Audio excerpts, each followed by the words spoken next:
Minnesota Congressman Tim Waltz with us. And Congressman, you're here once again at the Minnesota Ag Expo. You have to feel good about Minnesota agriculture. There's challenges, but there's certainly a lot to feel good about. Well, feeling great and seeing this crowd here and listening to the discussion. I said it's a source of pride, I think, for all of us. And I said as a representative of this district, to watch us feed and power and clothe the world and to watch folks engaged in the political process. It's exciting. And I know there's challenges now, prices and those things, but it's a resilient group of people here. And to see all the innovation in this building, it's just amazing. In Iowa, at least politically, they're arguing about ethanol subsidies and whether they should have them, whether they shouldn't.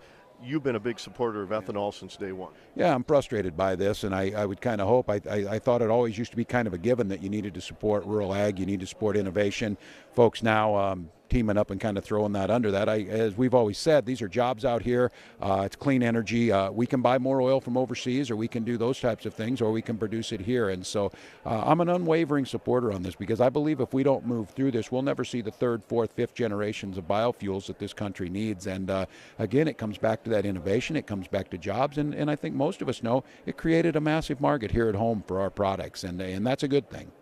You know, here in Minnesota, and it's not a national issue, but the whole wetlands and the buffer strips and so on, you're one that likes to pull everybody together and get them all at the table to get things done. Yeah, I start, and I think our producers and, I think most folks start from the position we all want clean water. We need to produce food. I think there's a way you can do both. I don't believe in these either or choices, and I certainly don't believe in demonizing the other side. I think it's just the first thing is building trust, trying to figure out how we do this, and bring in the folks that actually have to do this, because I do think that get lost sometimes, the best intentions.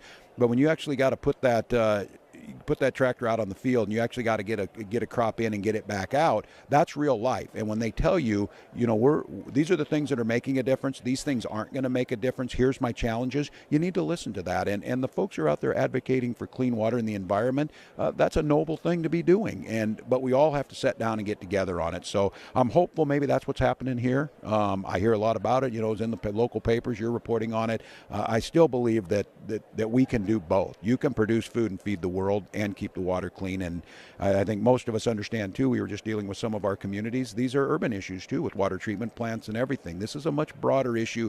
And I think, unfortunately, as you were saying, maybe with the politics, and especially you see it in Iowa, it's about trying to find a reason to blame somebody instead of finding a solution. I convinced this building today is full of a bunch of people who want to find a solution. Minnesota Congressman Tim Waltz here on the Linder Farm Network.